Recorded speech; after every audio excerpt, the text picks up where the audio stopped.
Go, little dude, go! Oh, he's so handsome. Let me ask you a question.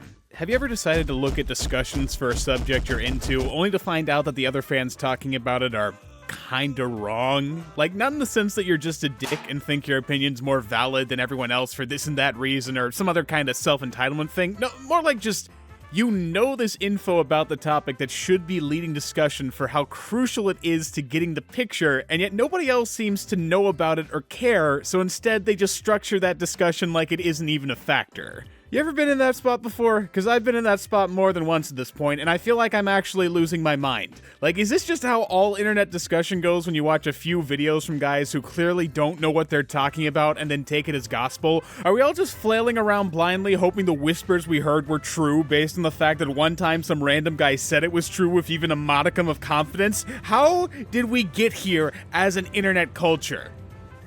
Anyway, Yokai Watch. Okay, so I don't know if you've ever noticed this about me before, probably because I spend all my time trying to hide it from public view, but I have a lot of knowledge on collect-em-all franchises from the early 2000s to mid-2010s, and that's mostly because back when I was a kid, I was completely obsessed with them for several years. Like, as far back as I can remember, I was into Bakugan, Beyblade, Yu-Gi-Oh!, Skylanders, pretty much anything you could spend an entire mortgage on that was colorful and collectible and wasn't called Pokemon, don't ask why. But out of all those obsessions, which usually seem to run a couple years at the least, or frankly a lifetime at the most, the one I can remember vividly coming and going the fastest was the game and anime series Yokai Watch. Since initially at first, when it had just released in the West, it was essentially my favorite thing ever. I got the toys, the statues, the binder, the plushes. I played the first game over and over trying to grab all the rares, which took me a while since admittedly the drop rates were kinda dog shit. I even bought this bootleg Malaysian DVD rip of the anime off Amazon so I could watch it uncensored instead of getting a glimpse of the dub every once in a while on Disney XD. Like, I was all in on this franchise for a good year and a half, and I thought it was gonna stay that way for even longer, but then all of a sudden I kinda got bored of it. Wasn't exactly sure why, I just couldn't seem to bring myself to stay all that interested in it past the second game, and so out of nowhere I randomly decided to drop it, which was weird for me at the time, seeing as up to that point, I'd almost never done that before. You know, I was the kid who'd be ride or die with something until it hit the wall. I watched Bakugan up to Mectanium Surge, I followed Yu-Gi-Oh! Through Arc V, I have home videos of me on Christmas excited about getting fucking Baywheels toys, since that's just the type of fan I usually was. I was in it for the long haul. But after a point with Yokai Watch, my interest just kinda died all at once, and well, that was that.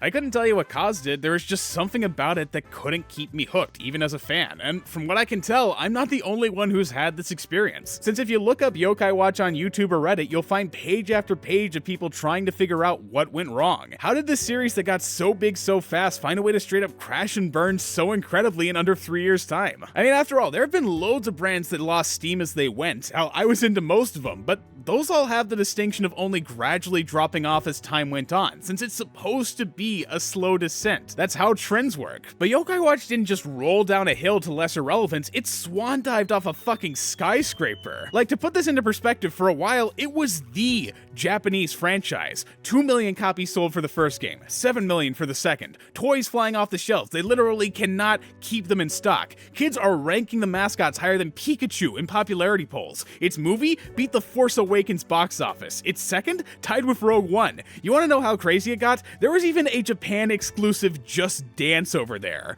That puts them in league with Michael Jackson, ABBA, the Black Eyed Peas, Smurfs. They were in a class of their own. And then they weren't. The game stopped selling, the movies made less, and the fourth game was so unprofitable it never even made it outside of Japan. The brand had just died, and what's even more bizarre is that since 2018, it's pretty much stayed that way, which is not really something that happens with these types of series. Like, sure, they tend to fall out of style for a time, but they should also have the power to bounce back at least a little bit if they really try to. Just look at Digimon, Bakugan, Beyblade, all of them got a chance at resurfacing with the help of a decent reboot, but Yokai Watch is still as dead as ever. Not like it hasn't tried to come back, it has, twice actually if we're just talking anime, but they've never made enough buzz to last more than a year before getting canned. It's just not how this sort of thing is supposed to go. So, of course, naturally, you've got loads of people wondering why. What made Yokai Watch so appealing at first and then so easy to throw away? Why did it die? And this is what brings me back to my rant from the opening, since none of the English discussions I've seen get close to the answer. They always say the same things: oversaturation, too many games, too many toys, too much fire, and like, yeah, that's a piece of what happened, but it's not even close to the whole picture. And that's obvious just by looking at its biggest competitor, Pokemon, a franchise that's been shoved down the throats of every Japanese man, woman, and child over there for the last 30 years now. Doesn't stop it from selling out, doesn't stop it from making bank. If there's interest in the property, Japan will let it get as saturated as it fucking pleases, and Pokemon was just as saturated at its height as Yokai Watch was, maybe even more. So that's not all. The saturation only became a problem when the brand lost interest, and I think I've come up with a pretty good theory as to why. It's not a fact, obviously, I can't tell you objectively this is what happened, but you know what? Einstein couldn't objectively prove relativity, and Newton couldn't objectively prove gravity, so why don't you just lay off? Bitch. But yeah, from what I can tell at least, I think there's a strong possibility that the reason it fell off is the same reason it took off to begin with, and the reason it didn't do as well in the West: the anime.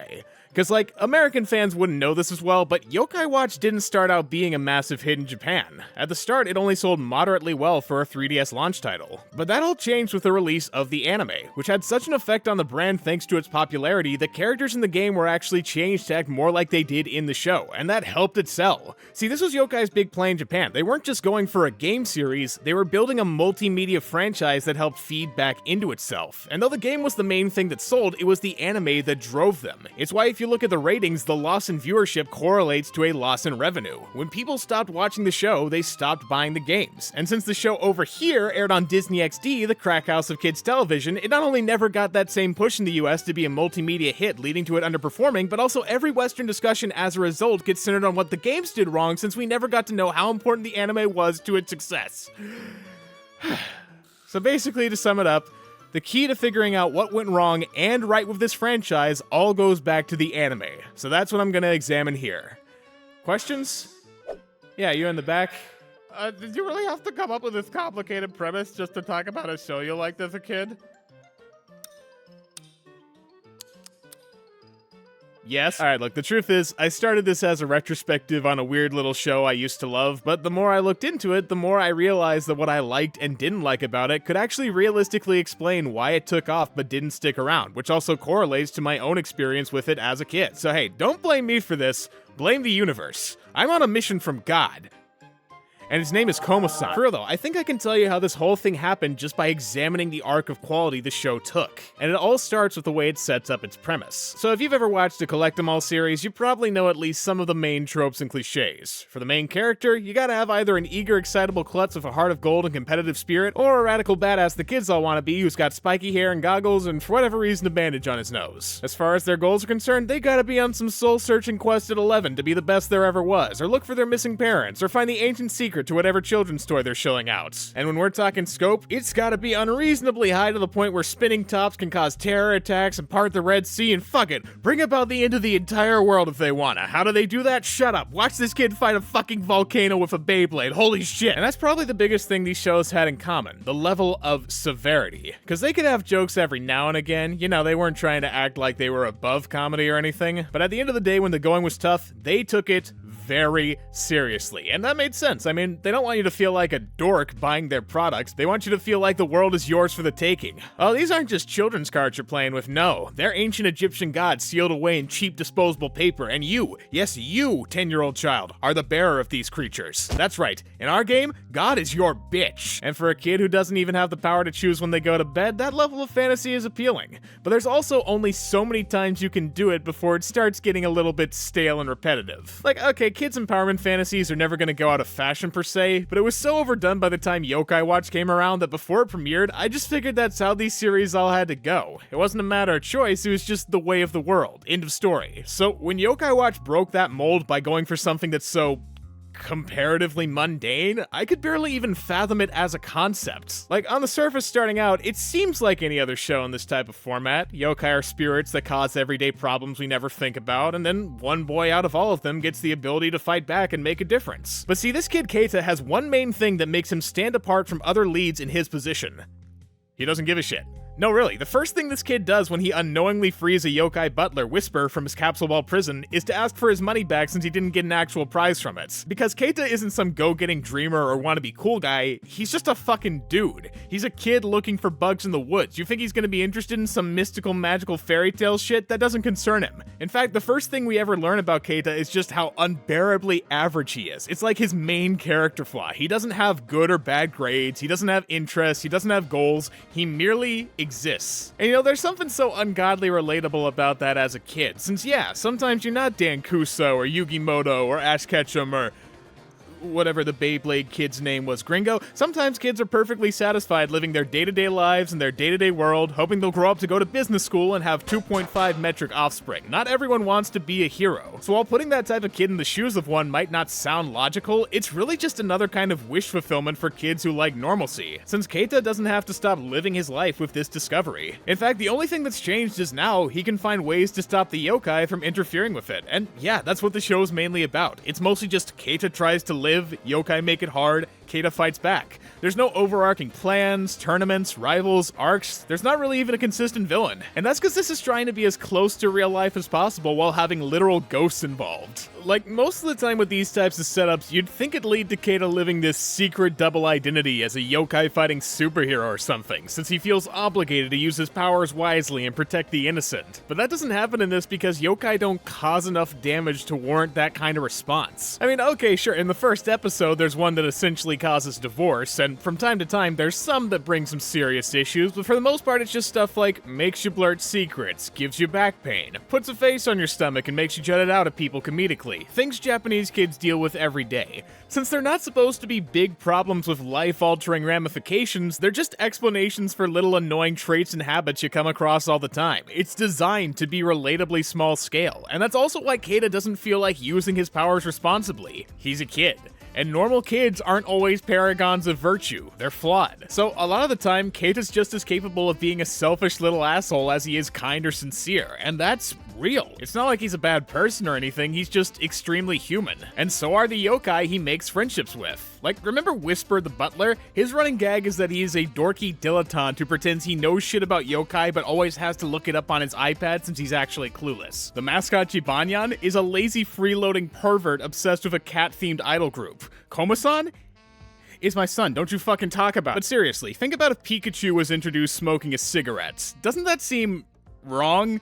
Like, you wouldn't look at him the same way you do now if that was your first impression of him, would you? Obviously. Since Pikachu and Pokemon are built up as these lovable fantasy creatures, even when they're rough around the edges. You don't expect them to blend with reality, at least past a point. But in Yokai Watch, it's not hard to see at all, because these aren't just tools to living out our power fantasies, they're their own characters. And that's even reflected in how Keita interacts with them, which clearly in some ways is supposed to make fun of that master-servant relationship these shows tend to have. Usually when they need to get help or whatever, the guy can just take out a ball to summon a monster, since their entire existence is waiting in that ball, hoping he'll use them. But in Yokai, Keita's not keeping them locked in a miniature prison, he just has medals he can use to summon them since they've all got their own shit going on completely autonomously from him, which makes sense. I mean, they've all got their own sentience. Half the time they're even people who were just turned into yokai when they died, so yeah, there's no reason for them to be forever tied to Keita's pocket binder. And besides, he doesn't capture them or something, he befriends them. That's how he builds up his roster. He sees yokai causing problems, and with the help of his other yokai, either gets them to see the error of their ways or helps them with their problems, making them want to be friends with him.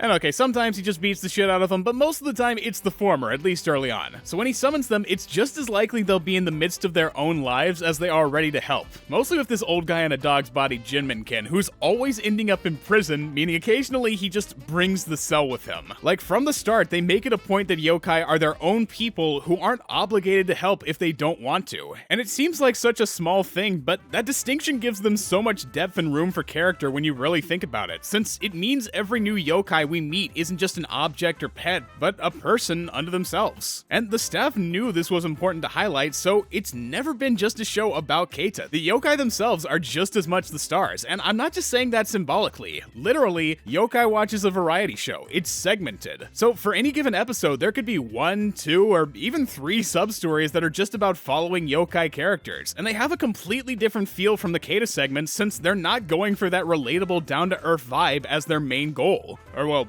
unless you relate to a middle-aged man dog getting sent to jail for lusting after middle schoolers, in which case, get the hell away from me, and don't look at my son! No, but these can go in pretty much any direction the writers want, so you see a lot more experimentation here than any other part of the show. Sometimes it follows episodic hijinks of a random character, sometimes it's an alternate universe take that puts them in a made-up scenario, sometimes it's a serial where each part connects to a bigger narrative, but they're always focused on giving more to characters we otherwise wouldn't see too often, since they're just as much the identity of the show as Keita is. Like, I couldn't imagine this thing without that arc where Jinminkin goes to fucking Alcatraz and tries to escape, or when they're all in a police precinct, or school, or well... Alright, I guess it's his time. This is Koma-san. I firmly believe he is the best thing we have ever made as a species. Basically, he's a little innocently oblivious but well-meaning country boy who's constantly amazed at everything in the city, and if there's one character you'll come to love by watching this, it's him. And really, how could you not? He's sweet, compassionate, genuine, everything you're not, Heather. You know what you did.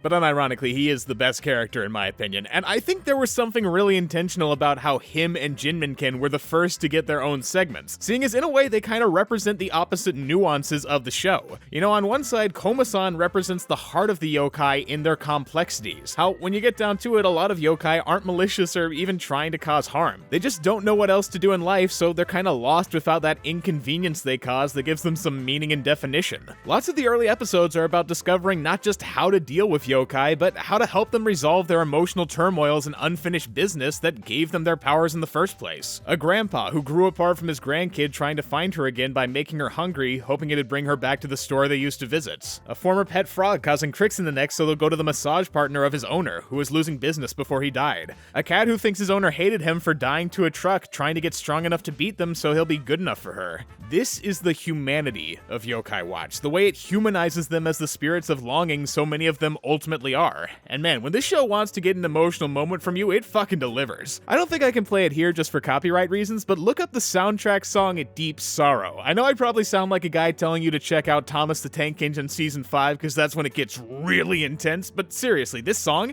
gets my cold heart beating every single time I hear it. Like, it's simultaneously kind of weird and whimsical while also being gently sorrowful and dramatic. It feels like a nostalgic moment or passing dream that you just can't recreate or fully resolve, so all you can do is let it sit there, reminding you of how impossibly far away it is and always will be.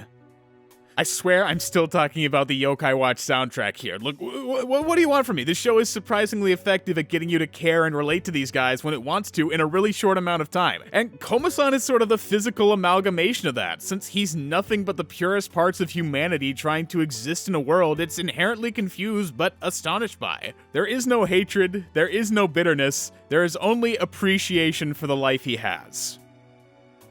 But if you want the hate and bitter parts, that's what Jinminkin's for. Cause yeah, well, there's a bunch of guys like Koma-san who have the best of intentions and aren't here with malice. There's also a bunch like Jinminkin, who are dealt a bad hand, are fed up with this world, and seem to only have the purpose of existing despite it for being so cruel to them. In a way, they're just as tragic and pitiable as the Koma-sans, but they stand out by representing humans in their less noble, more angered and unvindicated states. The souls who aren't holding out for the sake of an unfulfilled promise or dream, but instead through their feelings of resentment for a world that never gave them a break. A loved item that's been forgotten, something discarded while still usable. A man killed after losing his job and not being able to face his family. Essentially, they're the cynical adults to the Koma-san's optimistic kids. And I think it's really interesting how they form this clear dichotomy of opposing human elements based on the ways yokai are thought to be born in Japanese mythology.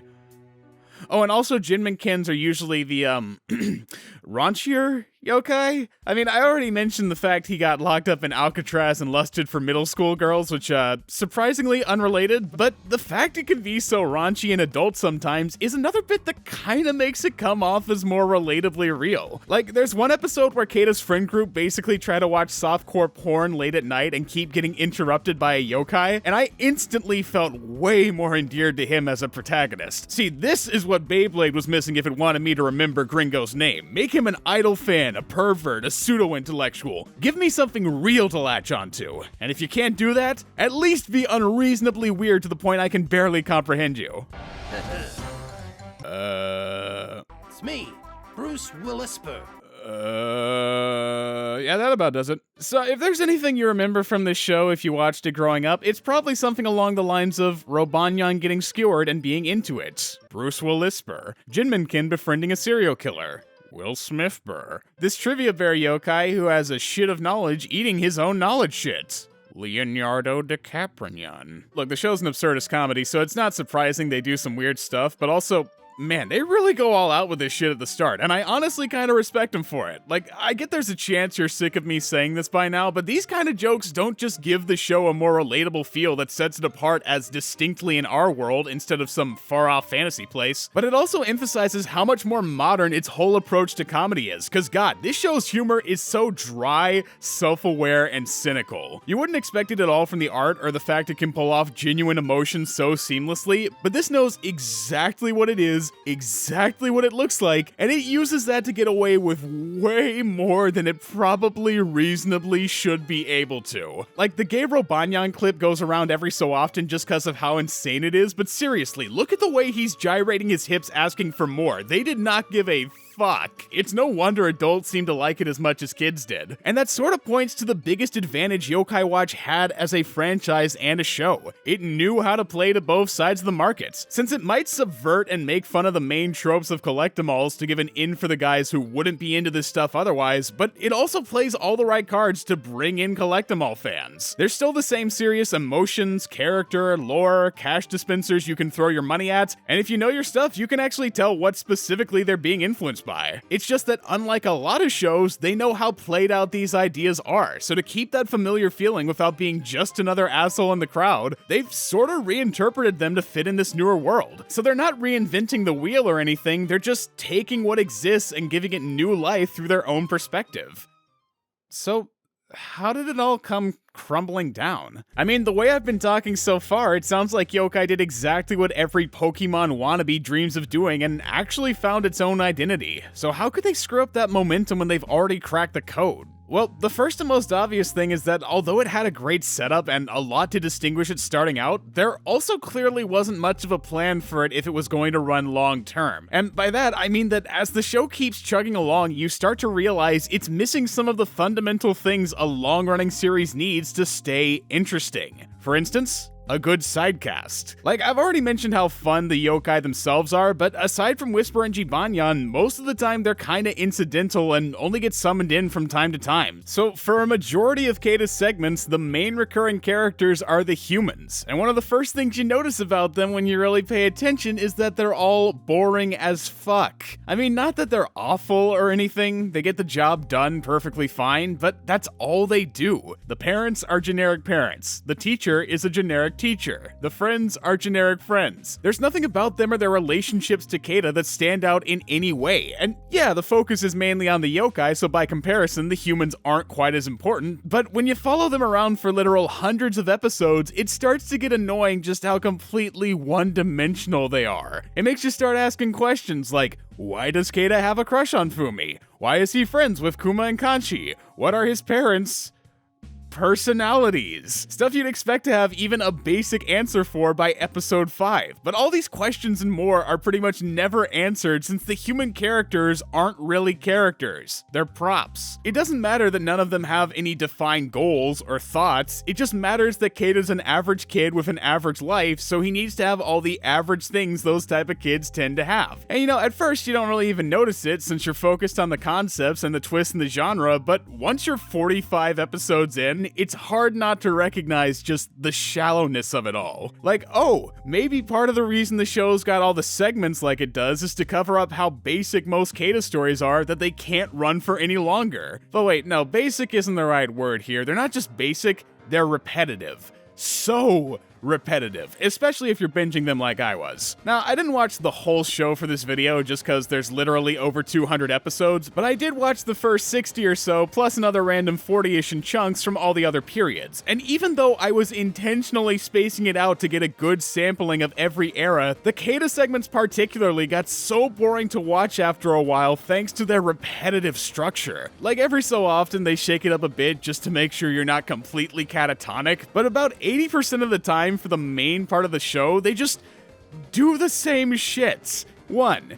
Keita sees something wrong with his parents, his friends, or himself and thinks it's a yokai. 2. Whisper says there's no way that's right since he's never heard of a yokai that does that. 3. Keita finds the yokai and Whisper screams that he was wrong. 4. Keita wonders what it does and Whisper says he knows while clearly looking at his yokai pad. 5. Keita summons Jibanyan and he doesn't really want to help since he's either lazy or doing something idol-related. 6. Keita either tries to use the yokai to his advantage or a comedic fight ensues. And hey look, I can understand it's going for a classic formula, like how Team Rocket's always trying to get Pikachu and they always get blown away by the end of the episode, but that's not nearly as predictable as this, since barring those two elements, they can go about the episode structure however they want. That's why Pokemon could do it for over 25 years without it getting old. But Keita stories don't just have a classic formula, they have a predictable formula. One that's full of a bunch of tropes they've already worn down to dust before they even change openings. You know, the first few times Whisper pretends he knows a yokai and doesn't, it's funny. But by the 20th time,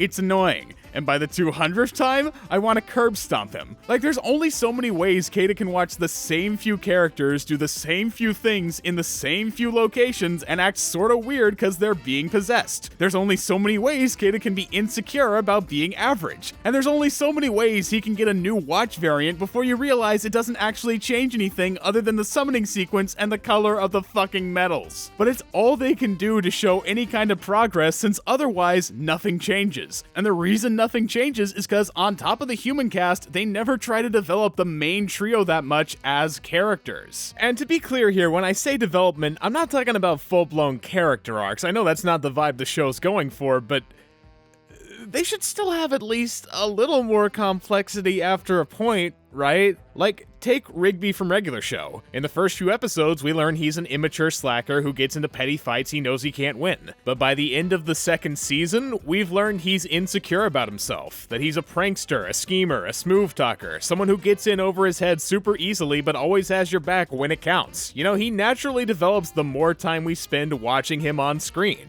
Now let's do the same thing with the trio in Yokai Watch. So in the first few episodes, we learn that Keita's a flawed, average kid who can be selfish and short-sighted but keeps his heart in the right place, that Whisper is a wannabe suave butler with a short temper for getting called on his bullshit, and that Jibanyan is a strong but lazy idol fan who loves chocolate bars. And by episode 50, that's still all they are. Nothing changes. I mean, I guess we learned Whisper used to be a yokai who made people tell lies like they were the truth, but as far as actual character traits go, they're pretty much exactly the same. And hey, to an extent, I can get why. The premise is that Keita's an average kid in a world of insanity, so if you make him anything other than an average kid, that could throw it off. But you know what the downside of having an average kid with surface-level mundane flaws for the main character is?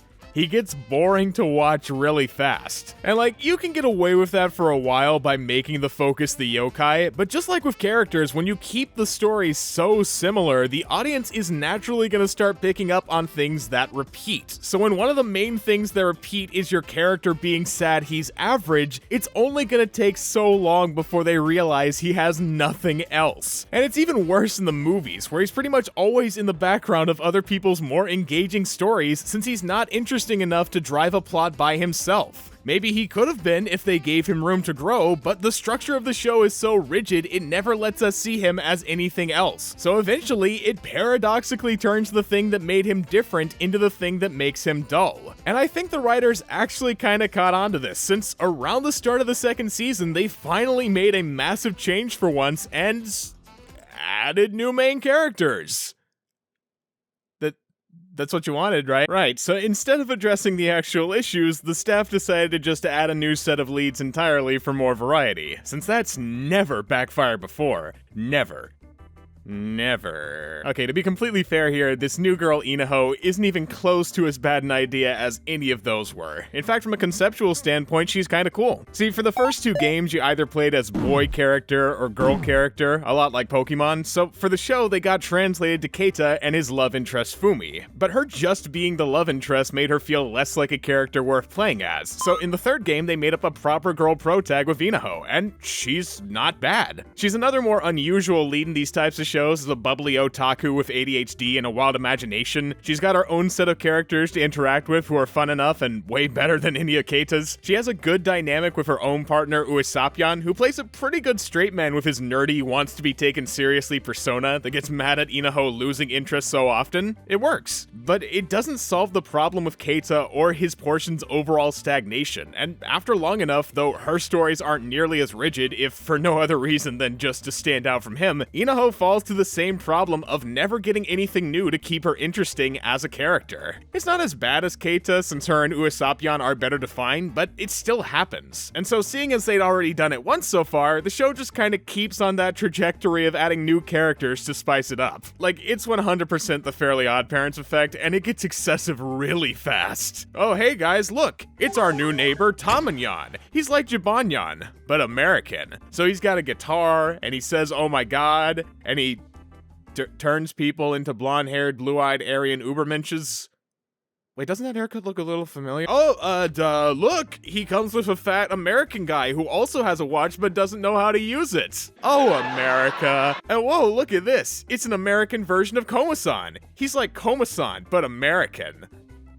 Haven't we done this before? Actually, nah, it's still Komasan. I can't make fun of him. MVP. Still though, believe it or not, no matter how many Komasan variants they added, it wasn't gonna change the fact the show had gotten stale. Those heartfelt moments were barely around anymore. That dry wit and sarcasm was replaced with a billion played out running gags. That edgy adult stuff was sanded down as it went mainstream. And now with all these random ass characters struggling for screen time, the show's old identity was almost impossible to find. Hell, sometimes whole episodes would pass with the three main characters barely even appearing. It was total disorganized anarchy born from a lack of ideas. And this wasn't just due to the format being inherently limiting or something, since really, it's not. There's loads you can do with that episodic, down-to-earth comedy setting, and there's no better proof for that than that old friend of theirs, Pokemon, who actually looked at what they were doing and took their own shot at it with Pokemon Sun and Moon, which, judging by ratings, totally wiped the floor with them. Now, I haven't watched Sun and Moon, so I can't really tell you if it did anything specific to bring Yokai down, but at the least, it shows the format wasn't the problem. It was the show itself, and the staff involved clearly didn't know what to do to fix it, so once adding new characters stopped working, they just wiped the slate clean entirely. Fuck it. Kids don't give a shit anymore, so let's go for a reboot. One of those Fiona and Cake things where the series gets a time skip and they go for a more mature angle to grow up with the audience. How about that? And you know what? Honestly,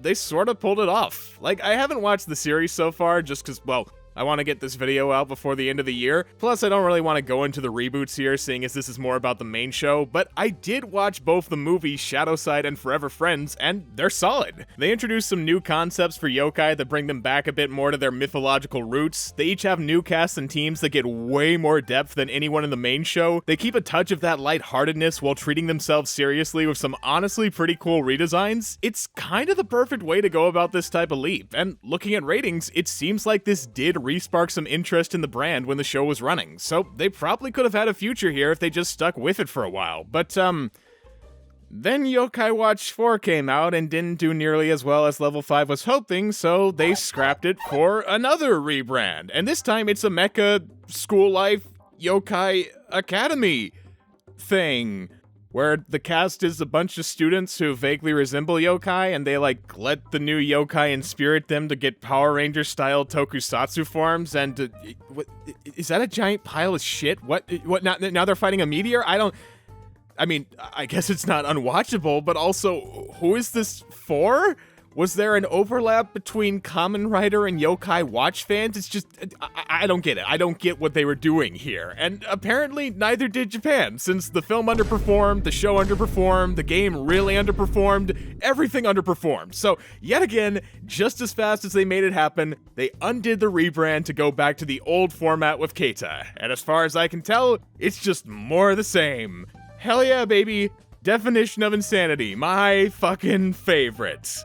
But for real though, I kinda hate to see it like this. Cause there really was a time when this series deserved its popularity. Like, I wasn't bullshitting about its positive qualities earlier, I still mean everything I said about what it initially did so right. Those early episodes are still fun to watch, those emotional moments still get to me. Bruce Willisper will be the last thing I think about as I die in hospice care. It started out as something special, something innovative. But the thing about innovation is that it doesn't last, not if you don't keep innovating. Since people get tired of seeing the same thing over and over again with enough time, and when it's as repetitive repetitive as Yokai Watch eventually got, that feeling just sort of multiplies until you physically can't take it for another second. You wanna know why oversaturation works fine for Pokemon but didn't for this? That's probably why. The more people got exposed to it, the more they noticed when it stopped innovating. And so once it stopped innovating, people stopped caring. It didn't have to be that way. They could have had a chance at relevance if they stuck with Shadowside for longer than they did, but maybe that's just wishful thinking. I don't know if Yokai Watch will ever make a return. If the past few years are a hint, it might just be doomed at this point to rot in the bargain bin. But if it does find a way to ever make itself fresh again, I'll be the first one interested to see what they do with it. Because goddamn it all, I miss my son. My coma son. See ya, Space Cowboy.